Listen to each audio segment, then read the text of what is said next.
ګناه نه بعد انسان کله توبه وباسي نو هغه توبه به د ده لپاره داسې وي لکه سبا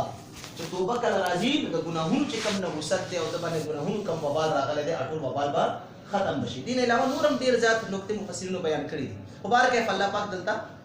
خپل حبیب ته دا علاج وفرمایلی. حبیب داسې وفرمایا اعوذ برب الفلق، زه د سبا په رب باندې پناه غواړم. او بعضې مفسرین فرمایي چې فلق نه مراد سبا دی او فلق نه مراد خپل لغوي معنا د هر هغه شی چې هغه چې کوم دی سیري کېږي او بل ترې نه راوځي. فلق سیري کېدلو ته هم وایي. لکه یو تخم چې کله ځمکې ته لاړ شي او ورو هغه تخم نه بیا چې کوم دی کله هغه شینکۍ راوځي نو هغه تخم شلوي که نه، هغه تخم وشلېږي نو بیا چې کوم دی هغه شینکۍ ترې نه راوځي. نو چونکې دا سبا چې کله راځي نو هغه شپه هم داسې وشلېږي لکه څنګه چې تخم شلېږي. نو ځکه دلته چې کوم دی د فلق خبره شوې ده چې دا گویا کې انسان ته الله پاک یو امید ورولي چې انسان به همیشه ناامیده کېږي نه، بلکې هر قسمه په ده باندې بیماري راشي، مشکل راشي، تکلیف راشي نو دی به با امیده به وي، پر امید به وي چې الله جل جلاله به زما دا مشکل او دا تکلیف دا به ختموي. د فلق کې دې طرف ته اشاره ده. من شر ما خلق، د هر هغه شیز د شر نه چې الله پیدا کړی دی. ومن شر غاسق اذا وقب، او د شر د غاسقین، غاسق ویلی شي د شپې تیارې ته، شپه چې کله تیاره شي. ومن شر غاسق، او زه پناه غواړم د شر د شپې نه اذا وقب، کله چې دا شر د شپه چې کوم د تیاره خوره شي، د تیاره چې کله خوره شي نو زه د دې نه پناه غواړم. دې کې مفسرین کرام فرمایي اصل کې وجه دا ده چې شپه چې کوم وي که نه شپه دا څومره دنیا کې انسان ته چې تکلیف رسېږي هغه د انسانانو طرف نه وي، که هغه د جناتو طرف نه وي، که دا جادو مادو وي، دا ټول څیزونه نو د دې ټول چې کوم د یاد ساتئ د دې تعلق شپې سره وي. دا ټول اعمال د شپې کېږي او شپه چې کومه ده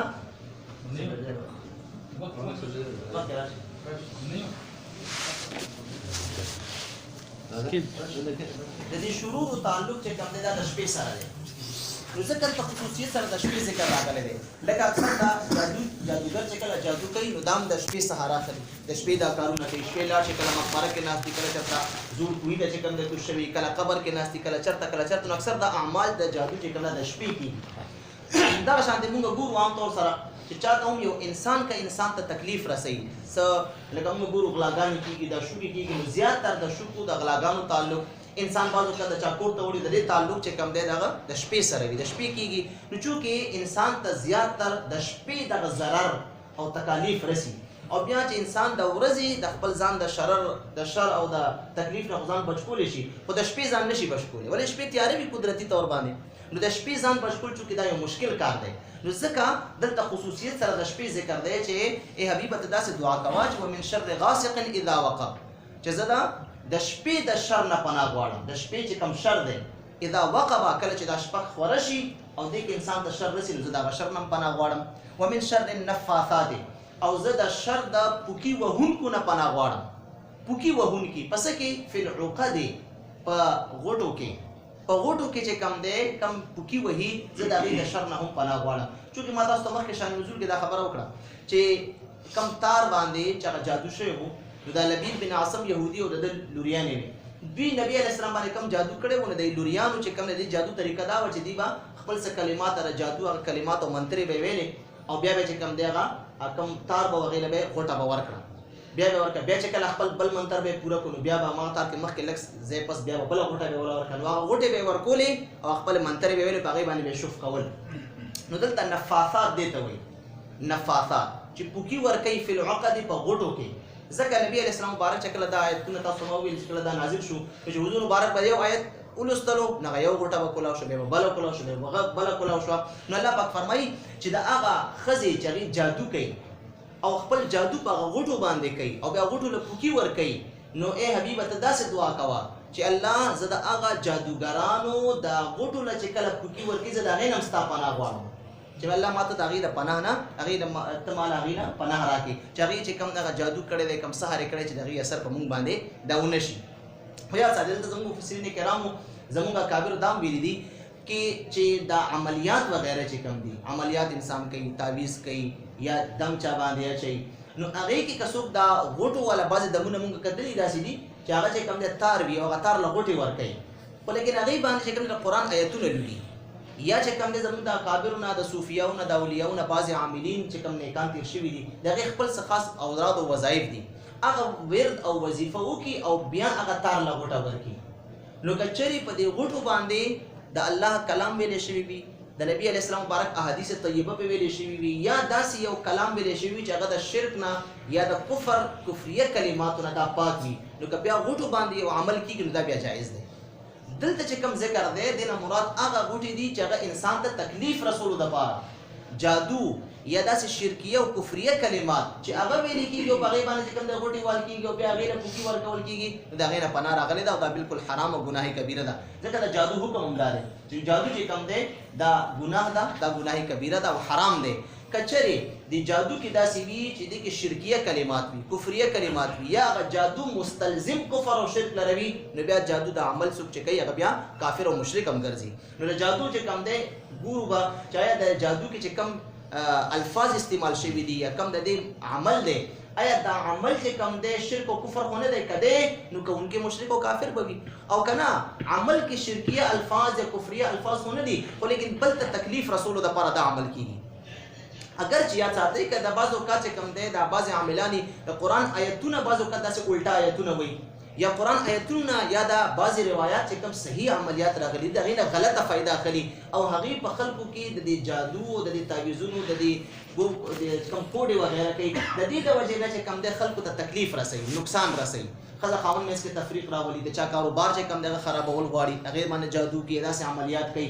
یا مثال په طور سره داسې عملیات کوي چې هغه د انسان حقوق چې کوم دی هغه متاثره کېږي، بل انسان ته تکلیف رسولو را مستلزم وي، نو بیا هغه جادو او هغه چې کوم د عملیات بیا حرام دي او ګناه کبیره دي. او که شرک او کفر پکې وي یا مستلزم وي شرک او کفر لره، نو بیا چې کوم دی هغه عمل هم چې کوم دی شرک او کفر به وي. ومن شر حاسد اذا حسد، او ته داسې ووایه حبیبه چې زه د شر د حاسد نه پناه غواړم. اذا حسد، کله چې دی حسد کوي، حاسد ویلی شي حسد کوونکي ته، چې زه د حسد کوونکي د حسد نه پناه غواړم کله چې دی حسد کوي. یاد ساتئ د ټولو بیماریانو د ټول روحاني چې څومره خرابیانې دي او بیماریانې دي هغې کې اصل دا حسد دی. ځکه زمونږ مفسرین کرام لیکي چې حسد چې کوم د دنیا کې اوله ګناه چې کومه شوې ده هغه د حسد شوې ده. اوله ګناه دنیا کې حسد ده، او حسد داسې یو شی دی چې د حسد د وجې نه بیا ټولې بیماریانې او ټولې خرابیانې راځي، تر دې پورې چې فرمایي چې اسمانونو کې اول حسد چې کوم دغه چا وکړو؟ ابلیس کړی و. ابلیس په اسمانونو کې اول حسد وکړو. نو چا سره حسد وکړو؟ حضرت آدم علیه السلام سره، چې آدم علیه السلام ته ټولو فرښتو سجده وکړه او د حسد وکړو چې نه زه سجده نه کوم. او په ځمکه باندې اول حسد چا کړی و؟ په انسانانو کې اول چې کوم دی حابیل کړی و، د آدم علیه السلام کوم زوی قابیل کړی و د حابیل سره. نو حابیل چې کوم دی ورو حسد د وجې نه څه وکړه؟ هغه حابیل چې کوم دی شهید کړو، قتل یې کړو. نو دا حسد داسې یو بیماري ده چې دا د ټولو بیماریانو اصل دی. ځکه د کبایرو چې کله فهرست تیاریږي چې کم کم ګناهونه کبیره دي کبایر، نو په هغې کې یو بحث زمونږ محدثین او شارحین او فقها زمونږ دام کوي چې آیا دې کې اکبر الکبایر کم یو دی؟ اکبر الکبائر. نو کې بیا مختلف اقوال د هر چا خپل تحقیق دی. یو قول پکې دام دی چې اکبر الکبائر چې کم دی د شرک نه بعد، شرک خو چا خبره نشته دی، شرک او کفر نه بعد چې کم اکبر الکبائر دی هغه بیا حسد دی. ځکه د باقي دا ټول چې څومره خرابیانې دي دا ټول د حسد د وجې نه دا چې کوم دی وجود ته راځي. نو دلته الله پاک ځکه خصوصیت سره وفرمایل چې حبیبه ته داسې دعا کوه چې ومن شر حاسد اذا حسد. بسم الله الرحمن الرحیم. قل اعوذ برب الناس. اے حبیبه ته داسې دعا کوه، داسې وفرمایا اعوذ زه پناه غواړم برب الناس، په رب د خلکو باندې، یعنې د خلکو د رب نه زه پناه غواړم چې د خلکو رب ماله پناه راکړي. ملک الناس د خلکو بادشاه نه پناه غواړم. اله الناس د خلکو د اله نه، د خلکو د معبود نه زه پناه غواړم چې دا خلکو معبود دې ماله پناه راکړي. اوس ګورئ دلته نقطه دا ده چې اعوذ برب الناس، زه د رب د خلکو، خلک نه مراد انسانان، الناس دا ویلی شي انسانان، زه د انسانانو د رب پناه غواړم. هلکه رب خو د ټولو دی، رب خو چې کوم دی د انسانانو هم دی د پیریانو هم دی، بلکې ما سوا الله چې څومره دي د هر یو څیز خالق مالک رب دا الله دی. خو دلته خصوصیت سره انسان ذکر شو، دې نه پته لګي چې انسان اشرف المخلوقات دی. ټولو مخلوقاتو کې افضل چې کوم دی هغه انسان دی. الله پاک جل جلاله انسان له چې کوم عزت او کرامت او کوم حرمت ورکړی دی ای خپل مخلوقاتو کې بل چاله دا نه دی ورکړی. ځکه دلته خصوصیت سره د دې خبرې ذکر دی چې حبیبه ته داسې دعا کوه چې زه د انسانانو د رب پناه غواړم چې انسانانو رب مالا پناه راکړي. ملک الناس او د خلقو د بادشاه، چونکه د خلقو کې انسانانو کې خپل بادشاہان وي، نو الله پاک فرمایي چې ملک الناس د خلقو د بادشاه. دې طرف ته اشاره ده که د انسانانو خپل بادشاهان که هر څوک وي دنیا کې، کله به یو وي کله به بل وي، خو لیکن ملک چې کوم دی ملوک او د ټولو بادشاهانو بادشاه او شهنشاه دا الله دی. دې طرف ته اشاره ده. مطلب دا دی چې بادشاہ کار سي، بادشاہ کار دا خپل رعایا له چې کوم د سہولیات ورکول، د خپل رعایا حفاظت کول، د دفاع کول، او خپل رعایا چې کوم د شرور او د فساد نه، هغه داخلي شرور او فساد او خارجي شرور او فساد. بادشاہ کار دا وی چې هغه د خپل رعایا د هر قسمه خارجي او داخلي د شرور او د فساد نه محفوظ ساتي، هغه لپاره بندوبست کوي، سیاست بکې دغه لپاره. خو لیکن کوم ځای کې چې د انسانانو بادشاہ چې عاجز راشي، چې هغه مخکې داخلي او خارجي د شرور او فساد نه خپل رعایا نشي بچ کولی، نو الته چې کوم د بچ کوونکي به څوک وي؟ بیا ملک الناس، هغه رب وي. نو گویا که الله پاک دلته دا ویل غواړي، دا مونږ ته ښودل غواړي چې د انسانان چې کوم دی د خپل بادشاه نه خو به ظاهرا دنیا کې خو به طمع نه کوي د خپل چې کوم دی د حقوقو د پوره کولو، خو لیکن حقیقي طمع او اصل طمع او دعا او عاجزي دا به خپل چې کوم دی مالک او خالق ته به کوي چې هغه د رب العالمین ذات بابرکات دی. د دنیا بادشاه دی هغه به یا خو چې کوم دی نن سبا دنیا کوم قانون دی یو ټیمه پورې به بادشاه وي، یا زیات نه زیات که چرچ کمزي کې بادشاہیت دی نو هلته به تر مرګه پورې بادشاه وي. چې وفات شو زیات نه زیات 80 کاله به بادشاهي، 50 کاله به، 80 کاله، 100 کاله به بادشاهي، هغه به یو ورځ مري بیا بل بادشاه راځي. خو لیکن ملک الناس د ټولو خلقو حقیقي بادشاه هغه الله دی، او الله داسې بادشاه دی چې الله چې کوم دی په هغه باندې مرګ نه راځي، موت نه راځي، الله جل جلاله باندې موت نه راځي، بلکې کل من علیها فان ويبقى وجه ربك ذو الجلال والاکرام. داسې ذات بابرکات دی. د دنیا بادشاه غافله کېدی شي، د دنیا بادشاه به ودی د خپل رعایا نه به خبر هم نه، خو لیکن الله پاک فرمایي الله کوم بادشاه دی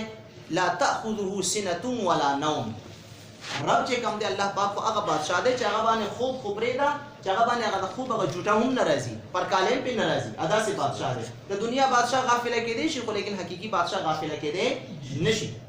د دنیا بادشاه کې کمې پیښې راتلې شي، کمزوري راتلې شي، سترګې پټولې شي، خو هغه رب دومره چې کوم دی رحم کوونکی رب دی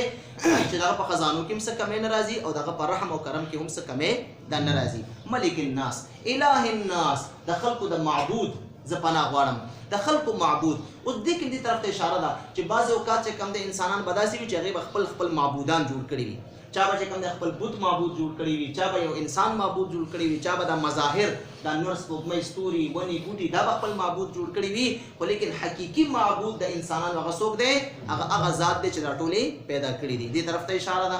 من شر الوسواس الخناس. اوس دا درې پناهګانې رالې چې زه د انسانانو د رب او د ټولو انسانانو د بادشاه او د ټولو انسانانو د معبود پناه غواړم. اوس د څه نه پناه غواړم؟ من شر الوسواس، د شر د هغه څیز نه، الوسواس چې هغه وسوسې اچوونکی دی، الوسواس وسوسې اچوونکی دی، الخناس او رستو کېدونکی دی. دلته وسواس نه مراد هغه شیطان دی، ابلیس دی چې هغه د انسان چې کوم دی په زړه کې وسوسې اچوي. نو زه د ګویا دا ترجمه موږ کولی شو چې من شر الوسواس، زه چې کوم دی پناه غواړم الوسواس د شیطان نه، الخناس چې هغه رستو کېدونکی دی. نو وسوسې چونکې دا شیطان اچوي او شیطان دومره وسوسو کې دومره تکړه دی، الله ورته دومره تصرف ورکړی دی. یاد ساتئ چې د آدم علیه السلام ته هم په زړه کې وسوسه اچولې وه، حوا بیبي ته هم په جنت کې وسوسه اچولې وه، لکه قرآن کریم کې الله فرمایي سورة اعراف اتمه سپاره کې فوسوس لهما الشیطان. شیطان دې دواړو ته آدم علیه السلام او بیبي حوا ته په زړه کې وسوسه اچولې وه چې یاره او څه وسوسه وه؟ او وسوسه دا وه چې تاسو دا دانه وخورئ نو تاسو به همیشه لپاره جنت کې پاتې شئ، جنت ته به نه کوزېږئ. سورة اعراف کې د هغې ذکر شته دی. نو دا وسوسه اچوونکی دا شیطان دی. نو زه شر د وسوسه اچوونکي نه پناه غواړم. الخناس چې هغه رستو کېدونکی دی، یعنې شیطان وسوسه خو زړه کې اچوي. رستو کېدونکی مطلب دا دی چې دا شیطان همیشه د انسان په زړه باندې حاوي نه وي، داسې نه چې همیشه بس دا غالب دی او دا همیشه وسوسه اچوي، نه، بلکې انسان د دې وسوسو نه او د شیطان نه ځان بچکولی هم شي. د خناس کې دې طرف ته اشاره ده. خناس ویلی شي رستو کېدو ته، رستو کېدونکي ته، او خناس تقریبا دې ته هم وایي چې یو کس رستو شي او رستو کېدو نه بعد بیا اراده د مخکې کېدو کوي، اصل خپل ځان بچکولو دپاره رستو کېږي او بیا مخکې کېږي، هغې ته خناس وایي. نو شیطان څنګه رستو کېږي؟ روایتو کې راځي حضور مبارک صلی الله علیه وسلم فرمایي چې کله انسان ذکر شروع کړي د الله ذکر شروع کړي نو شیطان رستو شي. د انسان په زړه باندې څنګه چې حدیثو کې راځي د انسان په زړه باندې شیطان خپل د خړتم ایښی که نه او دې کې دا وسوسې اچوي. خو چې کله دا زړه ذکر شروع کړي نو بیا دا خپل خړتم راوباسي دا لرې وتښتي لرې ولاړې لرې. چې کله دا انسان بیا د ذکر نه غافله شي نو بیا پرې راشي بیا وسوسې شروع کړي. چې کله دی بیا ذکر شروع کړي بیا دی رستو شي او بیا چې کوم دی دا شیطان چونکې انسان سره دی تعلق دی دا رستو مخکې کېږي. ځکه الله پاک فرمایي چې داسې دعا کوئ چې من شر الوسواس الخناس، زه دغه وسوسې اچونکي رستو کېدونکي د شر نه ای الله ستا پناه غواړم. الذي دا هغه شیطان دی یوسوس فی صدور الناس چې دا وسوسه اچوي د خلکو په زړونو کې وسوسه اچوي. زه د هغې نه پناه غواړم. د شیطان کار هم دغه دی چې دا د خلکو په زړونو کې وسوسه اچوي. من الجنة والناس، که دا وسواس او دا شیطان که دا د جناتو د پیریانو نه وي والناس او که د انسانانو نه وي، که د انسانانو نه شیطان وي او که د پیریانو نه شیطان وي او وسوسه اچوي ای الله زه د دې دواړو نه پناه غواړم. څنګه چې سورت اعراف کې هم د دې خبرې چې کوم دی ذکر شته دی چې شیاطین الانس والجن، شیطانان چې کوم دی په جناتو کې هم شته، پیریانو کې او په انسانانو کې هم شته دی. یوحي بعضهم الى بعض زخرف القول غرورا راځي، یو بل ته چې کوم دی په زړونو کې وسوسې اچوي. نو جناتو کې پیریانو کې شیطانان وي. دا ابلیس چې کوم دی د ټول شیطانانو مشر ابلیس دا هم حقیقت کې جن دی. کان من الجن ففسق عن امر ربه، الله په قرآن کې واضح فرمایلی دام د اور نه پیدا شوی دی. لکه د خپل ویلي و خلقتنی من نار وخلقته من طین، الله تعالی د اور نه پیدا کړی او دا انسانان دی د آدم علیه السلام دی د خاورې نه پیدا کړی دی. نو دا جن او بیا د ابلیس چې کوم خپل لښکرې دي روایتو کې راځي د ده په لښکرو کې جنات هم دي، خپل اولاد چې کوم دی کوم پیریان دي او د ده په لښکرو کې انسانان هم دي. فرق صرف دا دی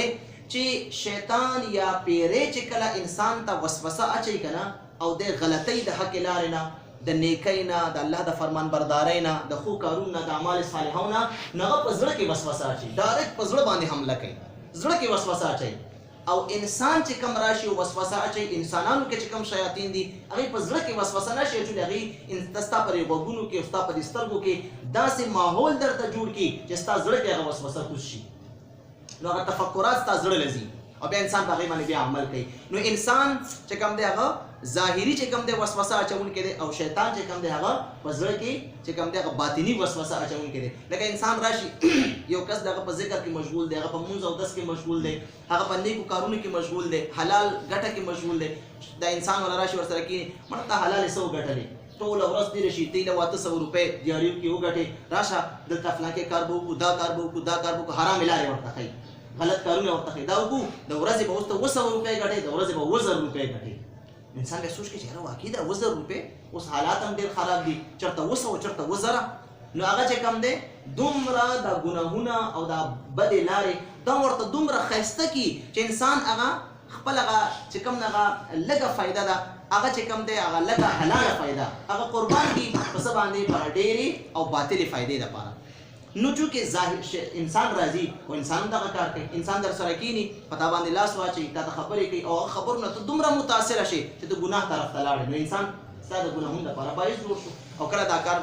پیریان کوي، ابلیس یې کوي چې ستا په زړه کې وسوسه اچوي. خو چې کوم انسان ذکر کوي، کوم انسان چې یتفکرون فی خلق السماوات والارض کوي، نو هغه بیا د انسانانو او د شیاطینو د وسوسو نه هغه بیا محفوظ وي. ځکه یاد ساتئ زموږ اکابر فرمایي، صوفیه کرام فرمایي چې د شیطان د وسوسو نه که ته ځان ساتل غواړې د الله ذکر کوه، الله ذکر کثرت سره کوه. چې څومره د کثرت سره ته د الله ذکر کوې نو ته به د شیطان د وسوسو نه محفوظ به وي، څنګه چې حدیثو کې راځي. او که د انسانانو د وسوسې نه ځان ساتل غواړې نو بیا چې کوم دی د نیکانو خلکو مجالس اختیار کړه،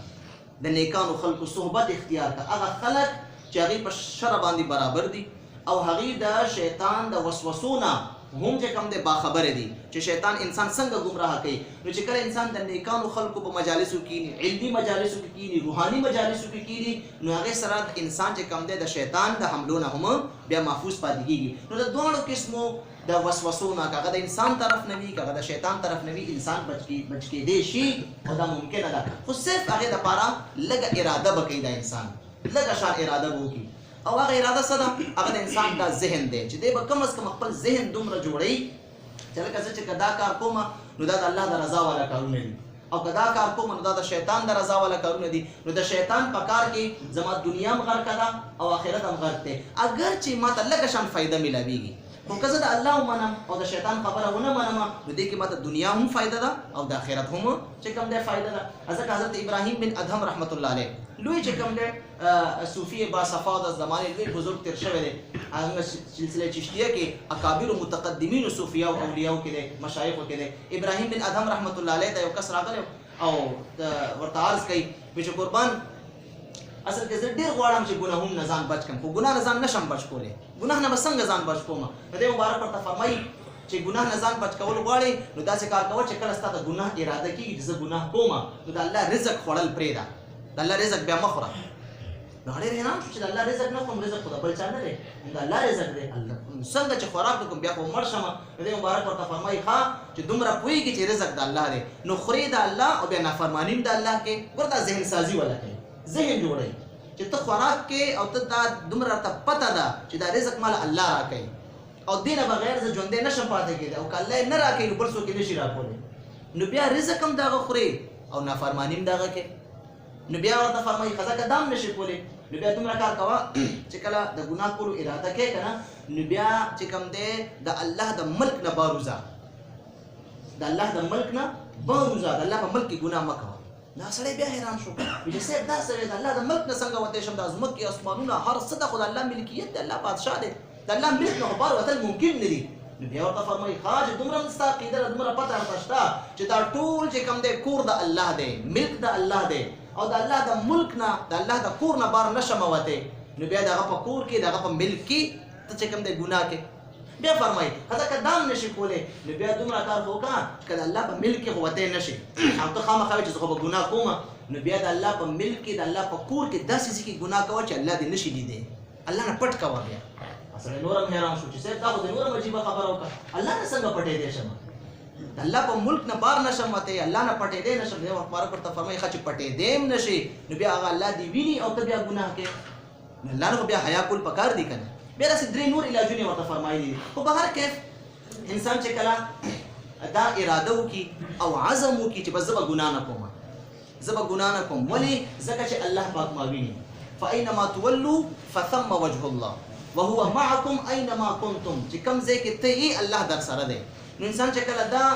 سوچ وکړي او دا عزم وکړي او دا ځان ته ذهن سازي وکړي چې الله ما ویني زه د الله د رزق نه انکار نشم کولی د الله د ملک نه نشم وتی د الله د نظر نه پټېدی نشم ټولې دنیا نه انسان پټېدی شي خو لیکن د الله د ذات بابرکات نه د الله د نظر نه خو نشي پټېدی نو دا څومره چې کم دی د افسوس خبره ده ګوره ابراهیم بن ادهم د انساني فطرت مطابق دغه ذهن سازي کوي لکه ګوره انسان چې کله چا سره کار کوي که او د ده یو نیک وي یو مالک وي نو هغه نیک او مالک چې هغه په موقع باندې موجود دی او دته پته چې نیک زما موجود دی نو دی بیا دغه نافرماني نه کوي دی بیا غلط داسې کار نه کوي چې نیک یې خفه شي او مالک چې کوم دی باس یې خفه شي چې دا خو چې کوم دی ما نه تنخواه اخلي نو دا ولې داسې کوي یاره دا چې نیک مالک به رانه خفه شي که دا خفه شو نو بیا به رانه مزدوري نه راکوي تنخواه به رانه نه راکوي بېعزته کوي به مې سزا به راکوي که زه درې نوکرۍ نه وویستلم نو بیا به کوم ځای نه به خورم نو ابراهیم بن ادهم رحمت الله علیه گویا کې زمونږ دا ذهن سازي کوي چې ای بنده ته یو انسان دپاره خو دا عقیده لرې چې انسان ما ویني لکه نه زمونږ چې کیمرې لګېدلې دي نو د کیمرې نه خو یریږي خو هغه رب نه یریږي چې هغه هر ټایم تا ویني د کیمرو نه خو بیا هم پټېدی شي کیمره خرابېدی شي ته نه پټېدی شي ستا مالک دی ستا په سر به ولاړي کېدای چې ستا په جرم باندې په ګناه باندې روپوی نه شي خو لیکن هغه رب چې هغه چې کوم دی نه وده کېږي نه غافله کېږي نه په هغه باندې پرکالی راځي نو هغه رب خو ته هر ټایم ویني نو ځکه یاد ساتئ انسان چې کوم دی که چېرې وغواړي چې زه د ظاهري او د باطني وسوسو نه او د ګناهونو نه ځان بچ کړم نو دا بچ کېدلې ممکن دي ځکه الله پاک فرمایي چې حبیبه ته داسې دا دعا کوي د ټولو دعاګانو چې کوم دی د دواړو صورتونو خلاصه هم دغه ده چې انسان د خپل رب نه به همیشه پناه غواړي خپل رب سره به همیشه د تعلق به مضبوط وي چې رب سره تعلق مضبوط وو نو د انسي شیطانانو نه او د جیني شیطانانو نه به دا محفوظ به وي اوس ګورئ دې کې مفسرین کرامو نور هم ډېر ښایسته خبرې کړي دي خو په هر کیف مختصر به دا ووایو چې په دې اول صورت کې قل اعوذ برب الفلق من شر ما خلق ومن شر غاسق اذا وقب الته چې کوم دی پناه یوه راغلې ده برب الفلق یوه پناه ده چې زه دا سبا د رب پناه غواړم خو لیکن د څومره څیزونو نه من شر ما خلق یو شر خدا عام دی عام شر چې کوم الله پیدا کړی دی بیا دویم نمبر من شر غاسق دو شرونه، بیا دریم نمبر من شر النفاثات او څلورم نمبر من شر حاسد اذا حسد. نو الته که وګورو مونږه نو د دریو شرونو چې کوم دی خصوصیت سره ذکر رالو، درې شرونه خصوصیت سره ذکر شو، د شپې شر او د جادوګرانو شر او دغه شان د حسد کوونکي شر. پناه یوه ده او شرونه ورسره درې ذکر شو. بیا د سورت الناس کې که وګورئ نو برب الناس د دریو څیزونو پناه غوښتل، دریو صیغو سره پناه ده، برب الناس، ملک الناس، اله الناس. هلته پناهګانې درې دي خو لیکن شر یو ذکر دی، من شر الوسواس الخناس الذي يوسوس الى اخره. نو په اول چې کوم دی صورت کې چې کوم دی پناه یوه ده او شرونه درې دي، او په دې دویم صورت کې چې کوم دی پناهګانې درې دي او شر یو دی. دې کې چې کوم دی دې طرف ته اشاره ده ګوره چې من شر غاسق اذا وقب ومن شر النفاثات ومن شر حاسد د ظاهري شرور دي. انسان ظاهر ته انسان دا لیدی شي، دا ظاهري شرونه دي. نو ظاهري شرونه چې کوم دی یو پنام کافي ده. خو دا دویمه صورت الناس کې چې کوم شر ذکر چې هغه یو شر دی او هغه د شیطان شر دی. او شیطان شر چونکې هغه قلبي چې کوم دی قلب ته او د انسان هغه روح ته چې کوم دی نقصان رسوي. ظاهري شرور نه خو انسان بچ کېدی شي په خپله، خو د باطني شر نه انسان په خپله په اسانه سره نشي بچ کېدی. ځکه د هغې لپاره چې کوم دی درې پناهګانې ذکر شوي. نو درې پناهګانې دي او شر یو دی. دې نه پته لګي چې د شیطان چې کوم شر دی او تکلیف دی دا د ظاهري د شرورو او د تکالیفو نه ډېر زیاته خطرناک دی. اشاره مونږ ته دا میلاویږي چې یو مسلمان به همیشه چې کوم دی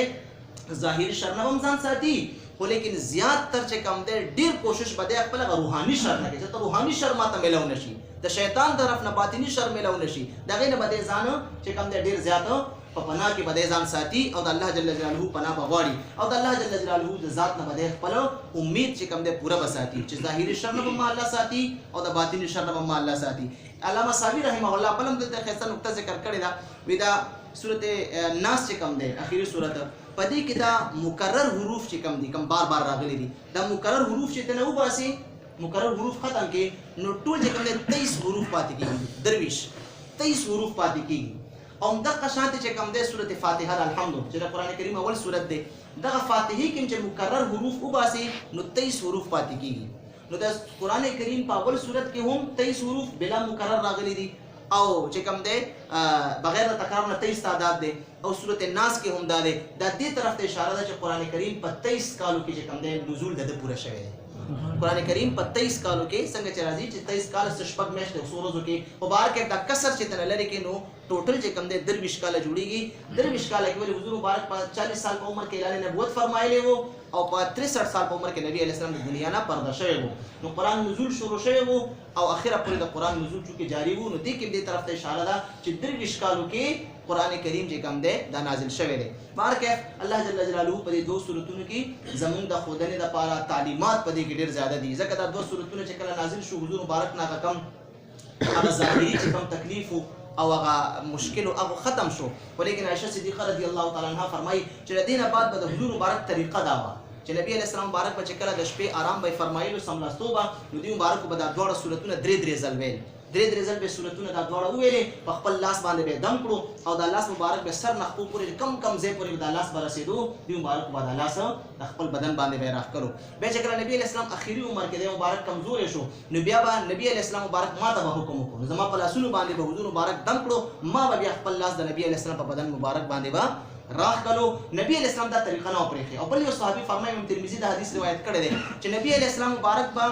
مخکې چې دا صورتونه نو نازل شوي نو نبی علیه السلام مبارک د الله پناه به غوښته د هر قسمه ظاهري او باطني شرورونه، نو مختلف دعاګانې به نبی علیه السلام کولې د شر او فساد نه د حفاظت دپاره. خو چې کله دا دوه صورتونه رالل نو بیا نبی علیه السلام د هغې نه بعد بیا نور اوراد او وظایف نه دي کړي، بلکې بیا نبی علیه السلام به همیشه هم د دې دوو صورتونو په وجه باندې به خپل ځان د الله د حفاظت کې به راوستو او د شیطان او د انسانانو د شر او فساد نه به یې ساتلو. ګویا کې دا دوه صورتونه چې کوم دی د انسان د همیشه دپاره د ظاهري او باطني د شر نه حفاظت دپاره ډېر یو اکثیر دی او د نبي علیه السلام سنت او طریقه هم د الله جل جلاله دی. موږ ټولو ته په دې خبرو باندې د عمل کولو توفیق را نصیب کړي او د قرآن کریم چې کوم علوم دي الله پاک زموږ ټولو علوم او معارف نصیب کړي. د قرآن کریم واقع چې څنګه حق دی حق موږ نشو ادا کولی، یقینا چې کوم دی کم علمیم ده بلکې کم علمي پرېږده چې مکمل جهالت دی. موږ صرف چې کوم نقل کوو، نقل کې موږ برابر یو زموږ اکابرو زموږ مشرانو اسلافو زموږ مفسرینو محدثینو او زموږ اکابرو چې کوم خدمات کړي د قرآن د فهم لپاره د قرآن د زده کړې لپاره د قرآن د نشر او اشاعت لپاره یقینا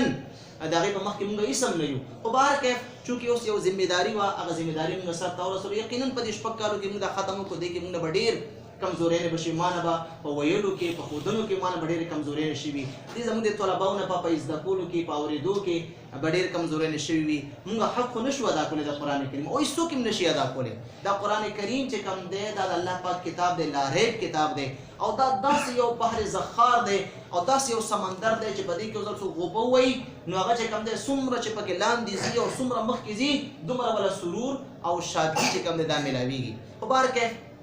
قرآن کریم سره تعلق ډېر ضروري دی نن سبا دور فتن دی فتنو فساد زمانه ده قرآن کریم تلاوت ډېر پکار دی د قرآن کریم چې کوم دی فهم پکار دی په دې باندې بیا عمل پکار دی او زه به خپل طلباو ته خصوصیت سره موږ په دې کم سند ورکو اجازت ورکو نو په هغې کې هم دا خبره خصوصیت سره وي چې د قرآن کریم چې کوم دی خدمت به همیشه کوئ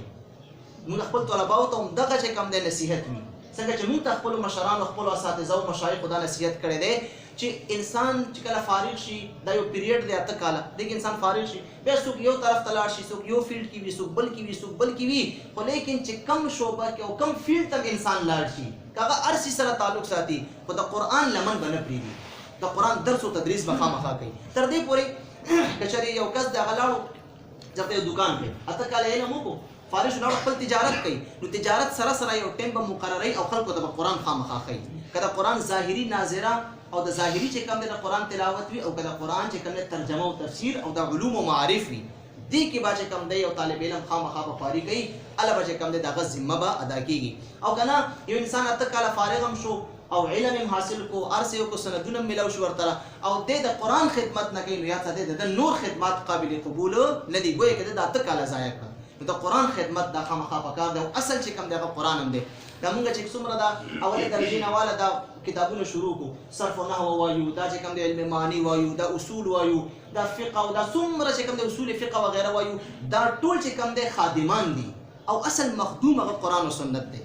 قرآن او د قرآن او سنت نه جوړ بیا فقه ده نو دا مخدوم مونږ ټول عمر چې کوم دی خدمتګاران خو راونیسو خو لیکن هغه مخدوم چې کله راشي مونږ به دا پرېږدو لہذا علماو دپاره دا خبره ډېره لازمي ده چې دوی به خپل ژوند کې د قرآن کریم د درس او تدریس دا به چې کوم دی جاري ساتي خو لیکن دا درس او تدریس او د قرآن کریم دا ښودنه دا به زموږ د اسلافو د طریقې مطابق به وي د اسلافو چې کوم تشریحات دي د هغې مطابق به وي د مفسرینو ته کوم تفسیرونه دي او کوم ارشادات دي د هغې مطابق به وي دی به چې کوم دی خواهشات نفساني پیروي به نه کوي دی به خپل مفاد ته نه ګوري دی به د زمانې چې کوم دی هغه مفادو ته به نه ګوري دی به مفاد پرست نه وي بلکې دی به حق پرست به وي چې کوم ځای کې د حقیقت خبره راشي حق خبره راشي هغه حق خبره د ده خلاف ځي